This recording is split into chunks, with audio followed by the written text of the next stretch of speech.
de situation. Je vois un détournement de situation. Tu vas travailler à nouveau. Tu vas voyager à nouveau. Tu vas avancer à nouveau. Tu auras l'argent à nouveau.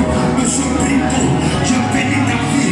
Sur le plan politique, sur le plan financier, il y aura de bonnes choses dans cette vie. Je vois un grand ciel s'élever. Je vois la bénédiction de Dieu arriver dans ce lieu. Un jour, j'étais en train de marcher au port dans le secteur du quartier Habitat. Et le Seigneur était en train de me dire, regarde la métamorphose qui a lieu. Ils ont mis on appelle ça village orange pour la canne. Mais il m'a dit, regarde, il y a chose, il y a beaucoup de transformations que tu n'as pas idée. Je vois même, ils sont en train de faire des bains sur les lacs, au bord des lacs. On va voir des canoës. Ils vont voir dans le temps qui arrive, ils vont voir des petits bateaux qui vont commencer à circuler sur l'eau. Il va y avoir beaucoup de choses. Le problème va arriver. Ce n'est pas encore là. Mais j'ai dit ça arrive. Je vois la grâce de Dieu arriver. Mais c'est le temps pour toi, enfant de Dieu, de te connecter à la vision de Dieu, de te connecter à la parole de Dieu. Car le récit par l'Éternel est donné aux enfants de Dieu. La Bible déclare, l'homme ne vivra pas de pain seulement, mais de toute parole qui sortira de la bouche de Dieu. Ta vie n'est pas attachée au pain, mais ta vie est attachée au récit par l'Éternel.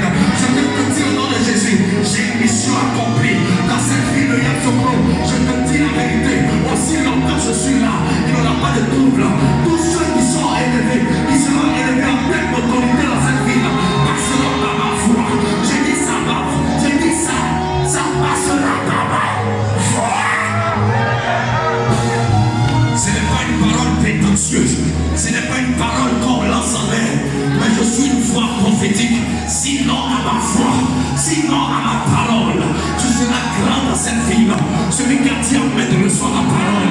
J'ai dit tu vas organiser l'un des plus grands mariages que ta famille n'a pas encore raconté. Quelqu'un dit en main, je dois célébrer ce mariage au nom de Jésus-Christ de Nazareth.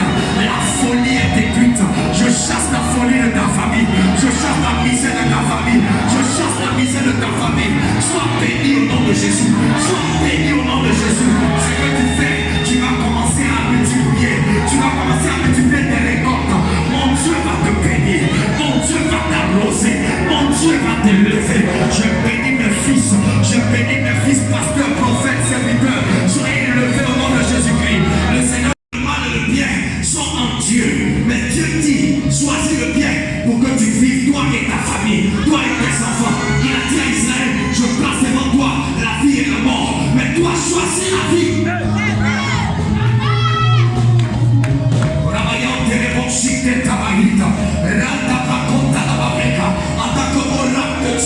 Je te positionne cette année. En tant qu'oracle de Dieu, j'établis la bénédiction dans ta vie. Là où tu seras, ce sera l'énergie là.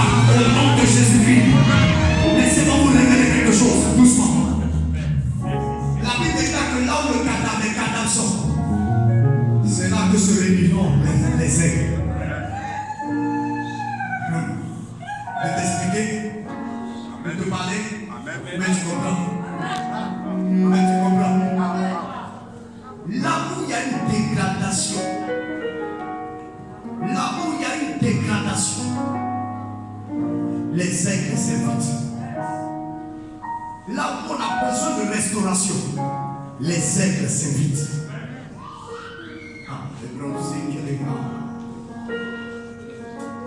Pourquoi l'esprit d'Ézéchiel va voler et va survoler un cimetière où il y avait les ossements desséchés?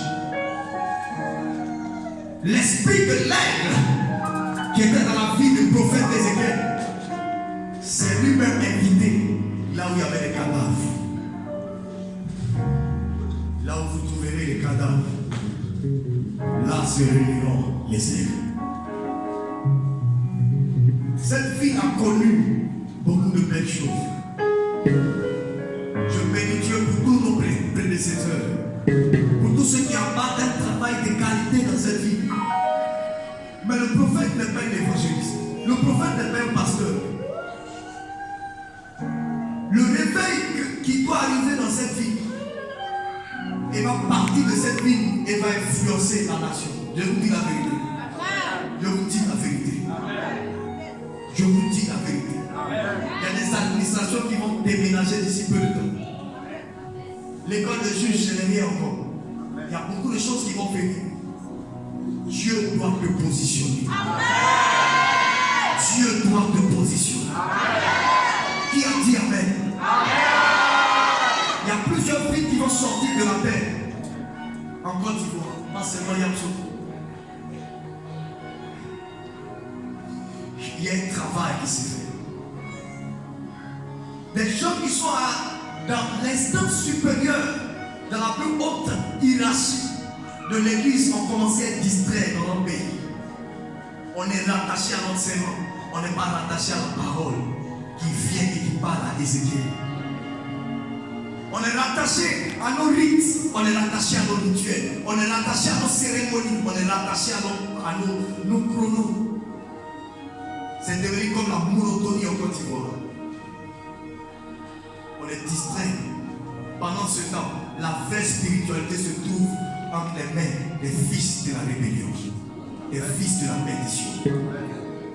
Mais toi, enfant de Dieu, tu n'as pas besoin même quand on te prophétise encore. Tu as besoin de l'accomplissement. Bien que la prophétie soit importante.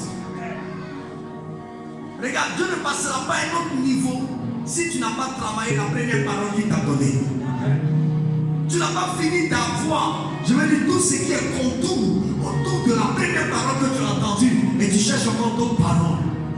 Accomplis d'abord la première. Parce que la gloire, c'est une question de vague. De gloire en gloire, tu m'emmènes. Des choses seront dites dans la vérité les plus crues pour amener ce pays au changement. Aujourd'hui, on est dans une saison de captivité. Mais on doit travailler en tant qu'enfant de Dieu. Alléluia. Tu dois travailler sur ta spiritualité. Je vous ai dit au départ que de la préparation, on aboutit à la présentation. Dieu, avant de te présenter, il doit te préparer. Jésus n'avait pas besoin d'attendre jusqu'à aller à 30 ans pour commencer le ministère. Mais l'être humain, Jésus, avait besoin de se préparer pour que le souffle le fasse transiter dans l'être vivant Christ, qui est une plateforme, qui est une onction divine, avec un travail pendant 3 ans et des résultats. Papa, ce pays a besoin de tout. Nous devons aller au travail. On doit travailler notre spiritualité. Tu as 12 ans, tu épargnes déjà.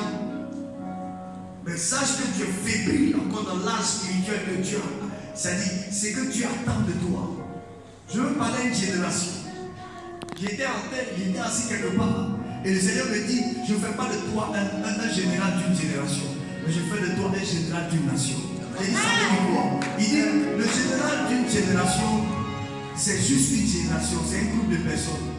Mais une nation, ce n'est pas juste un groupe de personnes, ce sont des patrimoines. C'est plusieurs générations dans le même pays. Alléluia. Ça veut dire que nous devons impacter plusieurs générations, pas une seule génération. Karababo si katamapé. Quelqu'un n'a pas dit amen que j'avance. La religion que tu vas conduire, on va encore décider ça. C'est pourquoi quand tu regardes certaines choses dans les autres vœux, ne les envie pas, ne parle pas mal que tu ne sais pas d'où ça vient. Il y a quelque chose que Dieu t'a préparé. Attends ton temps sérieusement et prépare-toi pendant que tu attends ton temps. Mais ne laisse pas la sans huile comme les vierges qui étaient folles, qui avaient la lampe, mais qui n'avaient pas l'huile. Elles attendaient qu'on dise que voici le bout. Mais les sages, elles avaient déjà la lampe, elles avaient déjà l'huile. On dit ah, voici le bout, elles ont dit. Alléluia. Il y a quelque chose de grave qui arrive. J'ai écouté une prédication qui m'a marqué.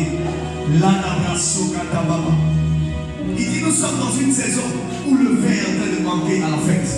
Nous sommes au nord de Cana. Le vin manque. Ce qui est tout manque. Ce qui doit faire la quintessence de la fête manque. Or, ce qui doit remplacer doit être plus meilleur que ce qui est parti. Amen. La qualité de l'onction de Dieu qu'on a connue en Côte d'Ivoire, depuis qu'Akou Sévéré manque. Mais si c'est fini, Dieu doit envoyer un autre vin plus doux que ce que Kakou Sévéré a fait. Quelqu'un dit Amen et je parle. Est-ce que je peux annoncer des paroles? Je déclare que tu as le choix de Dieu. J'ai dit tu as le choix de Dieu. J'ai dit tu as le choix de Dieu. Tant qu'on ne te jette pas, tu ne deviens pas.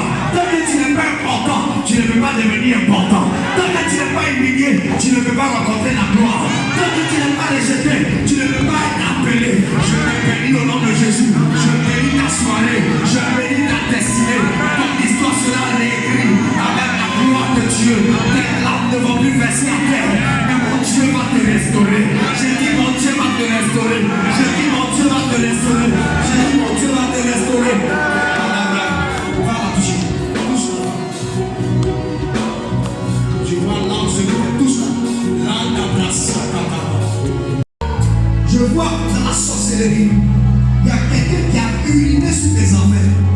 Ils ont pissé sur tes affaires. Et c'était une programmation de quelque chose qui devait enfler ton pied. Et si ça continuait, l'esprit là allait travailler de sorte à ce qu'on ampute ton pied, c'est-à-dire on coupe le pied. Je vois comme une plaie qui allait infecter, qui allait monter. C'est comme une petite plaie, mais qui se dégrade et qui allait monter jusqu'à ce qu'on impute le pied. Mais si je suis prophète, si je suis dans mon office, je présente cette eau à l'Éternel. Ça devient un ange entre mes mains. Enlève tes chaussures. Enlève tes chaussures. On t'a porté pour